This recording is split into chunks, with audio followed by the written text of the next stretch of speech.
అనేటువంటి ఒక సందిగ్ధ రాష్ట్రపతి కాంగ్రెస్ పార్టీ అభ్యర్థి జస్టిస్ నన్ను రెడ్డి ఢిల్లీలో పాత్రికేయ మిత్రులు ప్రతిరోజు ఏదో సందర్భంగా మాట్లాడుతూనే ఉంటాను వాళ్ళతో. కానీ నాకు ఒక చిక్కు వచ్చింది. అది ఏమిటంటే నా ప్రత్యర్థి వారు కనబడరు, మాట్లాడరు, తెలియదు, ఎక్కడున్నారో ఏం చేస్తున్నారో తెలియదు. అంటే అభ్యర్థులు ఇద్దరు మాట్లాడుతుంటే ఒక సంవాదం, ఒక సంభాషణ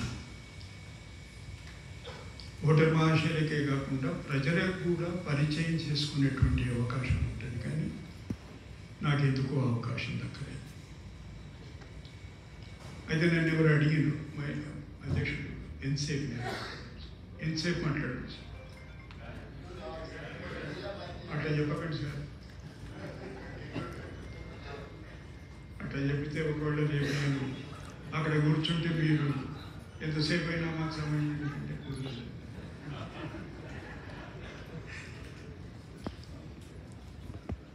చాలామంది పాత్రికేయ మిత్రులు అడిగినారు, ఎందుకు మీరు ఈ రాజకీయ ముళ్ళకి వీటాన్ని నేతలు పెట్టుకున్నారు?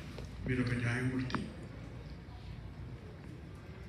53 సంవత్సరాల నుంచి న్యాయశాస్త్రంతో పెనవేసుకున్నటువంటి పేగుబంధం ఎందుకు అంటే నేను ఒకటే మాట చెప్పినాను,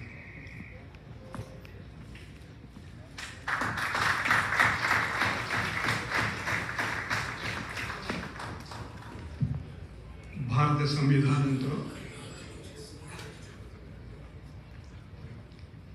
53 ఏళ్ళుగా నా ప్రయాణం కొనసాగుతుంది.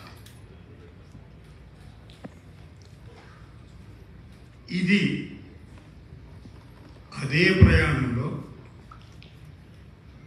ఒక అంతర్భాగం మాత్రమే.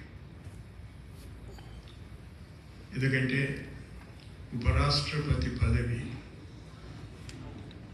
రాజకీయపరమైనటువంటి పదవి కాదు.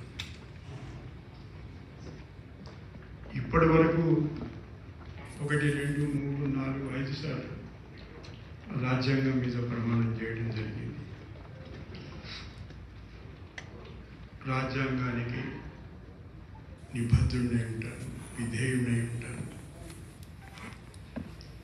రాష్ట్రపతి ఉపరాష్ట్రపతి దగ్గరికి వచ్చే వరకు సంవిధానం ఏం చెప్తుందంటే విధేయుడై ఉంటానే కాదు, సంరక్షిస్తాను. I defend and protect the Constitution of India as well as established. అందుకొరకు partly in English, partly Telugu, because some friends from media may be there from English medium also. ఇది నా ప్రయాణంలో ఎటువంటి బ్రేక్ కాదు, ప్రయాణం కొనసాగింది. అందుకొరకు నేను రాజకీయాల్లో ప్రవేశించలేదు. ముఖ్యమంత్రి రేవంత్ రెడ్డి గారు ఒక మాట అన్నారు, ఆయన ఏ పార్టీకి చెందనివాడు. నేను ఏ పార్టీలో నాకు సభ్యత్వం లేదు, ఇదివరకు లేదు, ఇప్పుడు లేదు, ఇక ముందు ఏ పార్టీ సభ్యత్వం స్వీకరించు. కానీ నాన్ పొలిటికల్ పర్సనాలిటీ అనో వ్యక్తి అనో సబబుగా. ఎందుకనకంటే రాజ్యాంగం పట్ల విధేయత ఉన్న ప్రతివాడు, ఓటు వేసే ప్రతి పౌరుడు ప్రత్యక్షంగానో పరోక్షంగానో రాజకీయపరమైనటువంటి అభిప్రాయం కలిగి ఉంటాడు. నేను కూడా ఈ దేశ పౌరునిగా ప్రతి ఎన్నికల్లో క్రమం తప్పకుండా ఎన్నికల్లో పాల్గొంటాను. పౌర సమాజం ప్రతినిధిగా వివిధ సమస్యల పట్ల, సమాజం ఎదుర్కొంటున్నటువంటి సమస్యల పట్ల మాట్లాడుతుంటాను. మీకు అందరికీ పరిచయం. పౌర హక్కుల గురించి మాట్లాడుతుంటాను. సామాజిక న్యాయం గురించి మాట్లాడుతుంటాను. రాజ్యాంగంలో పొందుపరిచినటువంటి ఆదేశిక సూత్రాల గురించి మాట్లాడతాను. నన్ను మొన్న ఎవరు అడిగారు ఢిల్లీలో, ఏమండి ఫలానా ఆయన మిమ్మల్ని ఫలానా అంటున్నాడు కదా, ఆదేశిక సూత్రాలు చదవండి ఒకసారి. ఆదేశిక సూత్రాలు అమలు చేసే ప్రభుత్వాలు, వాళ్ళు తెచ్చేటువంటి విధి విధానాలు, ఒకవేళ అవి అదే సిద్ధాంతం అయితే నేను ఆ సిద్ధాంతానికి చెందిన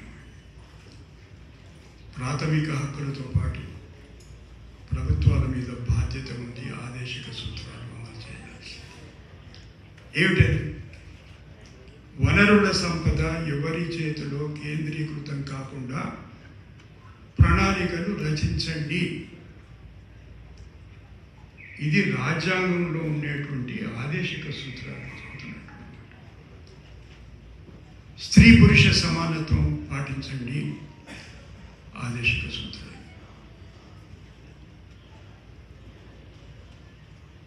వీటిని అమలు చేయమని అడిగితే, వీటి గురించి మాట్లాడితే మీరు ఫలానా ఏదో ఇదో అంటే,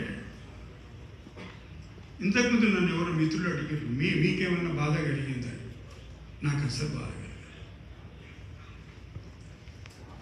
ఏదో ఒక తీర్పు గురించి చర్చ ప్రారంభమైంది.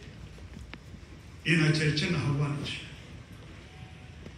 వాళ్ళు ఏమనుకున్నారంటే, ఈ మాట అంటే భయపడి వెనుకకు తగ్గి నాకెందుకు వచ్చింది ఈ గందరగోళం, నాకెందుకు వచ్చింది అనుకుంటాడు అనుకున్నాను. But I'm prepared to face the challenge and enter into dialogue.